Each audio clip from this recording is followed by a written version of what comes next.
Hello. Hello, ನಮಸ್ತೆ ಗುರುಜಿ. ನಮಸ್ಕಾರ ತಾಯಿ. ಚೆನ್ನಾಗಿದ್ದೀರಾ ಗುರುಜಿ? ಅದ್ಭುತವಾಗಿದ್ದೀನಮ್ಮ, ನೀವ್ ಹೇಗಿದ್ದೀರಾ ತಾಯಿ? ನಾನು ಚೆನ್ನಾಗಿದ್ದೀನಿ ಹೇಳಮ್ಮ. ಗುರೂಜಿ. ತುಂಬಾ ಖುಷಿಯಾಗಿದ್ದೀನಿ. ನಮ್ಮ ಮನೆಯವ್ರಿಗೆ ಕಾಲು ಹುಷಾರಿಲ್ಲ ಗುರುಜಿ. ಅವ್ರಿಗೆ ಗ್ಯಾಂಗ್ರೀನ್ ತರ ಆಗಿ ಬೆಳ್ಳಿ ಕಟ್ ಮಾಡ್ಬೇಕು ಅಂತ ಇದ್ರು, ಕಾಲೇ ಕಟ್ ಮಾಡ್ಬೇಕಂತಿದ್ರು. ಹ್ಮ್ ರಾಯರ ಕೃಪೆಯಿಂದ ಎಲ್ಲ ಹುಷಾರಾಗಿದೆ ಗುರುಜಿ. ದೊಡ್ಡದಾಗಿ ಗಾಯ ಆಗಿತ್ತು ಗುರುಜಿ ನಮ್ಮ ಮನೆಯವ್ರಿಗೆ. ಅಂದ್ರೆ ಎಷ್ಟನೇ ವಾರದಲ್ಲಿ ಆಯ್ತು ಇವಾಗ ನಿಮ್ಗೆ? ನನಗೆ 5ನೇ ವಾರ ತುಂಬಿ 6ನೇ ವಾರಕ್ಕೆ ಬಿದ್ಮೇಲೆ ಎಲ್ಲ ಒಳ್ಳೇದಾಯ್ತು ಗುರುಜಿ. ಓಹೋ, ಅಂದ್ರೆ 6ನೇ ವಾರದಲ್ಲಿ ಇವತ್ತು ಹುಷಾರಾಗಿದೆ ಅಂತ ನನಗೆ ಕರೆ ಮಾಡ್ತಾ ಇದ್ದೀರಾ? ಹೌದು ಗುರುಜಿ. ಒಳ್ಳೇದಾಗ್ಲಿ ಅಮ್ಮ. ಯಾವ ಊರು ನಿಮ್ದು? ಹಾಸನ್ ಗುರುಜಿ, ಹಾಸನಿಂದ ಮಾಡೋದು. ಏನಮ್ಮ ಹಾಸನದವ್ರು ಸಿಕ್ಕಾಪಟ್ಟೆ ಬರೀ ಹಾಸನ, ತುಮಕೂರು, ಗುಬ್ಬಿ ಎಲ್ಲರೂ ನಿಮ್ ಕಡೆ ಮಾಡ್ತಿರ್ತಾರಲ್ಲಮ್ಮ. ಹೌದು ಗುರುಜಿ. ಒಳ್ಳೇದಾಗ್ಲಿ. ಇವಾಗ ಹೆಂಗಮ್ಮ ಯಜಮಾನ್ರು ಕಾಲು ಹೆಂಗಿದೆ ಇವಾಗ? ಎಲ್ಲ ಹುಷಾರಾಗಿದೆ, ಗುಣಮುಖವಾಗಿದೆನಾ?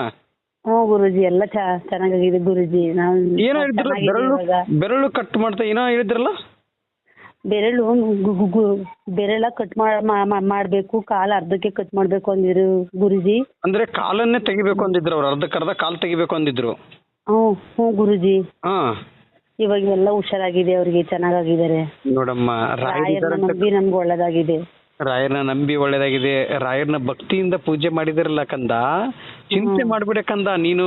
ಯಾಕಂದ್ರೆ ನನ್ನ ಪಾದವನ್ನು ಹಿಡ್ದಿದ್ದೀಯಾ, ನಿನ್ಗೆ ಅನುಗ್ರಹ ಆಗೋವರೆಗೂ ನಾನು ಬಿಡುವುದಿಲ್ಲ ಅಂತಂದು ಗುರು ರಾಘವೇಂದ್ರ ಸ್ವಾಮಿಯವರೇ ನಿಮ್ಗೆ ಅನುಗ್ರಹ ಮಾಡಿದ್ದಾರೆ ತಾಯಿ. ಹೌದು ಗುರುಜಿ. ಹೌದು ಗುರುಜಿ. ಹೆಂಗೆ ಅಂದ್ರೆ ಗುರುಜಿ, ಅದ್ರ ಪಡೆಗೆ ಅದೇ ಕಿವಗ್ ಬರೋದು, ಅದ್ರ ಪಡೆಗೆ ಅದೇ ನಾವು ಮುಟ್ಟೆ ಎಲ್ಲ ಗುರುಜಿ. ಅದೇನಾಯ್ತು ಅಂತ ನೋಡೇ ಇಲ್ಲ, ಎಲ್ಲ ಅದ್ರ ಪಡೆಗೆ ಅದೇ ಬಂದು ಹೆಂಗ್ ಬರೋದು ಅಂದ್ರೆ ಗುರುಜಿ ನಮ್ಗೊಂಥರ ಆಶ್ಚರ್ಯ ಆಗೋದು ಗುರುಜಿ. ಸತ್ತಿದ ಮಾತು. ಹೆಂಗ್ ಬರೋದು ಅಂತಂದ್ರೆ ನಾವ್ ಇಲ್ಲೇನು ಮಾಡೇ ಇಲ್ವಲ್ಲ, ಇದು ಯಾಕೆ ಹಿಂಗ್ ಬಂತು ಅಂತಂದ್ರೆ ಎಲ್ಲ ಗಲೀಜೆಲ್ಲ ಅದ್ರ ಪಡೆಗೆ ಅದೇ ಹೋಯ್ತು ಗುರುಜಿ. ರಾಯರೇ ನೀವ್ ಇದ್ದೀರಾ ಅಂತ ನಾನು ನೆನೆಸ್ಕೊತಿದ್ದೆ ಗುರುಜಿ ಅದನ್ನ. ನೋಡಮ್ಮ, ಕಷ್ಟ ಕಾಲದಲ್ಲಿ ನಾವು ಮನುಷ್ಯರ ಪಾದ ಹಿಡಿಯೋದು ಬೇಡ, ನಾವು ರಾಯರ ಪಾದ ಹಿಡಿಯೋಣ. ರಾಯರೇ, ನನಗೆ ಈ ಕಷ್ಟ ಇದೆ ತಂದೆ, ನಿಮ್ಮನ್ನು ನಂಬಿ ನಿಮ್ಮ ಪಾದವನ್ನು ಹಿಡಿದಿದ್ದೇನೆ, ನನಗೆ ಅನುಗ್ರಹ ಮಾಡು ತಂದೆ ಅಂತ ಕೇಳಿಕೊಂಡು ಗುರು ರಾಘವೇಂದ್ರ ಸ್ವಾಮಿಯವರ ಪಾದವನ್ನು ಹಿಡಿದ್ರೆ ನಮ್ಗೆ ಅನುಗ್ರಹ ಆಗುತ್ತೆ ತಾಯಿ.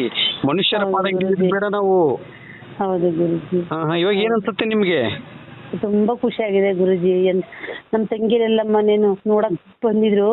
ಅವರೆಲ್ಲ ಅವ್ರ ಗಾಯನ ನೋಡಿ ರಾಯರಿದ್ದಾರೆ ಬೋಕ, ನಾವ್ ಈ ತರ ಆಗುತ್ತೆ ಅಂತ ನಾವ್ ಕನ್ಸಲ್ಲೂ ಕಂಡಿರ್ಲಿಲ್ಲ.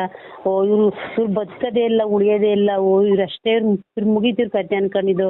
ಇಷ್ಟು ಚೆನ್ನಾಗಾಗಿದೆ ಅಂತ ಎಲ್ಲ ಖುಷಿ ಪಟ್ರು. ರಾಯರಿದ್ದಾರೆ ಅಂತ ನಾವೆಲ್ಲ ಸೇರಿ ಗುರುಜಿ ರಜಕ್ಕೆ ಮಕ್ಳಿಗೆ ಬೇಸಿಗೆ ರಜೆ ಬರುತ್ತಾರೆ ಅವಾಗ ಎಲ್ಲ ಮಂತ್ರಾಲಯಕ್ಕೆ ಹೋಗ್ಬರೋಣ ಅಂತ ಎಲ್ರು ಮಾತಾಡ್ಕೊಂಡಿದೀವಿ ಗುರುಜಿ. ನಮ್ ದೊಡ್ಡ ಕುಟುಂಬ ಎಲ್ಲ ಒಂದ್ಸರಿ ಮಂತ್ರಾಲಯಕ್ಕೆ ಹೋಗ್ ಬರ್ತೀವಿ ಗುರುಜಿ. ಹೋಗಿ ಬರ್ಬೇಕು, ಯಾಕಂದ್ರೆ ಅದು ನಿಮ್ಮ ಮನೆ, ಅದು ನಿಮ್ಮ ತವ್ರ ಮನೆ ಅದು. ಹೌದು ಗುರುಜಿ. ರಾಯರು ಏನ್ ಹೇಳ್ತಾರೆ ಗೊತ್ತಾ? ಅಯ್ಯೋ ಬಾಕಂದ ಬಂದ್ರ ಅಂತ ಖುಷಿಯಿಂದ ಕಾಯ್ತಿರ್ತಾರೆ. ಅದಕ್ಕೆ ಆಮೇಲೆ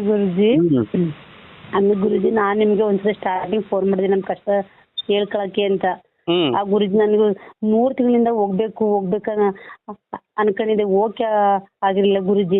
ನೀವ್ ಫೋನ್ ಮಾಡಿ 2 ದಿವಸಕ್ಕೆ ನಂಗೆ ಅನುಗ್ರಹ ಸಿಕ್ತು, ಹೋಗ್ ಬಂದ ಗುರುಜಿ ನಾನು ಮಂತ್ರಾಲಯಕ್ಕೆ. ಅಯ್ಯೋ, ನಾನು ಫೋನ್ ಮಾಡಿದೆ ಅಂತ ಯಾಕಮ್ಮ? ಅದು ನಿನ್ನ ರಾಯರ್ ಕರ್ಸ್ಕೋಬೇಕು ಆಶೀರ್ವಾದ, ನಿಮ್ಮ ಆಶೀರ್ವಾದ ಗುರುಜಿ. ನಾನು ಮತ್ತೆ ಇನ್ನೊಬ್ರು ನಮ್ಮ ಮಗು 3 ಜನ ಹೋಗಿದ್ದ ಗುರುಜಿ ನಾವು ಹೋಗ್ಬೇಕು ಅಂತ. ಅವ್ರು 30 ವರ್ಷದಿಂದ ರಾಯರ ಪೂಜೆ ಮಾಡ್ತಾನೆ ಇದಾರೆ ಗುರುಜಿ. ಅವ್ರಿಗೆ ಓಕೆ ಆಗಿರ್ಲಿಲ್ಲ. ಅವ್ರು ಸುಮ್ನೆ ನಮ್ಮ ಅಂಗಡಿ ಮುಂದೆ ಹಿಂಗ್ ಹೋಗ್ತಾ ಇದ್ರು. ನಾನು ಅವ್ರಿಗೆ ಅವರು ಅಲ್ಲಿಂದ ಟ್ರೈನ್ ಇಳಿದು ಅಲ್ಲಿಂದ ಯೋಚನೆ ಮಾಡ್ಕೊಂಡ್ ಬರ್ತಾ ಇದ್ರಂತೆ. ನಾನು ಏನ್ ಮಾಡೋದು, ರಾಘವೇಂದ್ರ ಸ್ವಾಮಿಗೆ ಹೋಗ್ಲೇಬೇಕಲ್ಲ ಅಲ್ಲಿಗೆ ಅಂತ ಯೋಚನೆ. ನನ್ಗೆ ಯಾರು ಯೋಗ್ಯವಾದರು ಸಿಗ್ತಿಲ್ವಲ್ಲ, ಒಳ್ಳೆ ಯಾರು ಸಿಗ್ತಿಲ್ವಲ್ಲ ಅಂತ ಯೋಚನೆ ಮಾಡ್ಕೊ ಹೋಯ್ತಾ ಇದ್ರಂತಿಲ್ಲಿ. ನಾನ್ ಕರ್ದೆ ಅವ್ರನ್ನ, ಅಕ್ಕ ಬನ್ನಿ ಅಂತ ಕರ್ದೆ. ಕರ್ದಿ ಅಂಗಡಿ ಕೂರ್ಸಿ ಅವ್ರ ಒಂದ್ ಗ್ಲಾಸ್ ಹಾಲು ಕೊಟ್ಟು ಹಿಂಗ್ ಮಾತಾಡ್ತಾ ನಾನು ಹೋಗ್ಬೇಕು ನಡ್ರಿ ಹೋಗೋಣ ಅಂತ ಅಲ್ಲೇ ತೀರ್ಮಾನ ಮಾಡಿ ಅವತ್ ಮಾರನೇ ಬೆಳಿಗ್ಗೆ ನಾವ್ ಇಲ್ಲಿಂದ ಬುಧವಾರ ಹೊರಡೋಣ, ಗುರುವಾರ ಹೊತ್ತಿಗೆ ರಾಯರ ಮಠಕ್ಕೆ ಹೋಗ್ತೀವಿ ಅಂತ ಹೇಳ್ಕೊಂಡು ನಾನು ನಮ್ಮ ಪಾಪು ಅವರು ಗುರುಜಿ 3 ಜನ ಹೋಗ್ಬಿಟ್ಟು ಬಂದ್ವು ನಾವು. ಹೋಗಿ ಬಂದ್ರಾ? ಹ್ಮ್ ಗುರುಜಿ ಹೋಗಿ. ಒಳ್ಳೇದಾಗ್ಲಿ. ಇವಾಗ ಹೆಂಗ್ ಅನ್ಸತ್ ನಿಮ್ಗೆ ರಾಯರನ್ನ ಭಕ್ತಿಯಿಂದ ಪೂಜೆ ಮಾಡಿದ್ದಕ್ಕೆ ನಾನು ಹೇಳ್ಕೊಟ್ಟಂತ ಒಂದು ವ್ರತದಿಂದ ಇವತ್ತು ಅನುಗ್ರಹ ಆಗಿದೆ, 6ನೇ ವಾರದಲ್ಲಿ ಅನುಗ್ರಹ ಆಗಿದೆ ಅಂತ ಹೇಳ್ತಾ ಇದೀರಲ್ಲ? ಹೌದು ಗುರುಜಿ, ಆಗಿದೆ ಗುರುಜಿ, ಆಗಿದೆ ಗುರುಜಿ. ಇದೇ ರೀತಿಯಾಗಿ ನಂಬಿಕೆಯಿಂದ 6ನೇ ವಾರದಲ್ಲಿ ನನಗೆ ಅನುಗ್ರಹ ಆಗಿದೆ ಅಂತಂದು ಪೂಜೆ ಮಾಡೋದು ನೀವು ನಿಲ್ಲಿಸಬಾರದು. ಇಲ್ಲ ಗುರುಜಿ, ನನ್ ಜೀವ ಇರೋವರೆಗೆ ನಾನು ಬಿಡಲ್ಲ ಗುರುಜಿ. ರಾಯರ್ನ ನಂಬಿಕೆ ಬಿಡೋದು ಒಂದೇ, ನಾ ಜೀವ ಬಿಡೋದು ಒಂದೇ ಗುರುಜಿ. ಅಷ್ಟು ನಮ್ಗೆ ರಾಯರನ್ನ ನಂಬಿಕೆ ಗುರುಜಿ ನಮ್ಗೆ. ಹೌದು ಹೌದು ತಾಯಿ, ಯಾಕಂದ್ರೆ ಅವ್ರು ಜೀವಂತವಾಗಿ ಬೃಂದಾವನದಲ್ಲೇ ಕುಳಿತಿದ್ದಾರೆ ತಾಯಿ. ಅದಕ್ಕೆ ನಾವು ಭಕ್ತಿಯಿಂದ ಪೂಜೆ ಮಾಡಿದ್ರೆ ಸಾಕು, ನಮ್ಗೆ ಖಂಡಿತ ರಾಯರ ಅನುಗ್ರಹ ಮಾಡ್ತಾರೆ ತಾಯಿ. ಹೌದು ಗುರುಜಿ. ನೋಡಿ ನಿಮ್ಗೆ ಆಚಾರ ಇತ್ತು ತಾನೆ, ಕಾಲ್ ಕಟ್ ಮಾಡ್ಬೇಕು, ನಿಮ್ ಕಾಲೇ ಹೋಗ್ಬೇಕು, ಇಲ್ಲ ಇರಬಾರ್ದು, ಇದಿದ್ರೆ ಬಹಳ ಇನ್ಫೆಕ್ಷನ್ ಆಗುತ್ತೆ ಅಂತ ಹೇಳಿದಂತ ಡಾಕ್ಟರ್ಗೆ ಶಾಕ್ ಆಗಿರುತ್ತೆ ಇವಾಗ. ಹೌದು ಗುರುಜಿ, ಹೌದು. ಹೋಯ್ತಲ್ವಾ, ಅದು ಆಟೋಮೆಟಿಕ್ ಆಗಿ ಅದೇ ಬರ್ತಾ ಇತ್ತಲ್ಲ, ಅದು ನಿಂತ್ಕೊಂಡು ಹೋಯ್ತಾ ಇವಾಗ? ಹ್ಞೂ ಗುರುಜಿ, ಎಲ್ಲ ಸ್ಟಾಪ್ ಆಗಿದೆ. ಇವಾಗ ಅದೆಲ್ಲ ಸ್ಟಾಪ್ ಆಯ್ತಾ? ಎಲ್ಲ ಸ್ಟಾಪ್ ಆಗಿದೆ. ರಾಯರ ಅನುಗ್ರಹದಿಂದ ನಾವು ಚೆನ್ನಾಗಿದ್ದೀವಿ. ಒಳ್ಳೇದು, ಎಲ್ಲ ಒಳ್ಳೇದಾಗಿದೆ ಗುರುಜಿ ನಮ್ಗೆ. ಮತ್ತೆ ಗುರುಜಿ ನನ್ಗೆ ಅಳ್ತಾ ಇದ್ದೆ, ಆ ಗಾಯ ನೋಡಿ ನೋಡಿ ನಾನು ಅಳ್ತಾ ಇದ್ದೆ. ಅವಾಗ ರಾಯರು ನನ್ನ ತಂಗಿ ಕನ್ಸಿಗೆ ಹೋಗಿ ಹೂವು ಕೊಟ್ಟಿದ್ದಾರೆ ಗುರುಜಿ ಅವ್ರಿಗೆ. ಚಿಂತಿಸಬೇಡ ಮಗಳೇ, ಈ ಹೂವು ಕೊಟ್ಟಿದ್ದೀನಿ ಅಂದ್ರೆ ಇದು ಸೂಚನೆ ತಿಳ್ಕೊ, ಆದಷ್ಟು ಬೇಗ ಗುಣಮುಖವಾಗ್ತಾರೆ. ಹೌದು ಹೌದು, ನಿಮ್ಮ ಯಜಮಾನ್ರಿಂದ ಆದಷ್ಟು ಬೇಗ ಗುಣಮುಖವಾಗ್ತಾರೆ, ಚಿಂತಿಸಬೇಡ ಅಂತ ಒಂದು ಸೂಚನೆಯನ್ನು ಕೊಟ್ಟಿದ್ದಾರೆ. ಅದು ಯಾವುದೋ ಒಂದು ಮುಖಾಂತರದಲ್ಲಿ ಬಂದು ಬೇರೆಯವ್ರಿಗೆ ಕನಸು ಬಿದ್ದಿದೆ ಅಂತ ಹೇಳಿದ್ರೆ ಅದು ಅವ್ರಿಗೆ ತಿಳಿಸಿ ಅಂತ ಒಂದು ಸೂಚನೆ. ಯಾಕೆ ನಿಮ್ಗೆ ನಿಮ್ಮ ಮನೆಯಲ್ಲಿ ಅವತ್ತು ಮಡಿ ಇರುವುದಲ್ಲ, ಆ ಕಾರಣದಿಂದ ನಿಮ್ಮ ಮಡಿ ಬಂದಿರುವುದಲ್ಲ. ಬೇರೆಯವ್ರ ಕನಸಿನಲ್ಲಿ ಬಂದು ಸೂಚನೆ ಕೊಟ್ಟಿದ್ದಾರೆ ಅಂದ್ರೆ ಅವ್ರ ಮನೆ ಶುದ್ಧವಾಗಿ ಮಡಿಯಿಂದ ಇದ್ದಾರೆ, ಆ ಕಾರಣದಿಂದ ಅವ್ರಿಗೆ ಅನುಗ್ರಹ ಆಗಿದೆ ತಾಯಿ. ಹೌದು ಗುರುಜಿ, ನಮ್ಮ ಮನೇಲಿ ಕನ್ಸಲ್ಲೂ ಕಾಣಿಸ್ಕೊಂಡಿದ್ದಾರೆ ರಾಯರು. ನನ್ ಕನ್ಸಿಗೂ ಗೊಂಬೆ ತರ ಸೇಮ್ ರಾಯರ್ ಮುಖ ಗುರುಜಿ, ಆದ್ರೆ ಗೊಂಬೆ ತರ ಕಾಣಿಸ್ಕೊಂಡಿದ್ರು ನಂಗೆ ಚಿಕ್ಕಕ್ಕೆ. ಚಿಕ್ಕಕ್ಕೆ ಗೊಂಬೆ ತರ ಕಾಣಿಸ್ಕೊಂಡಿದ್ರು ಗುರುಜಿ.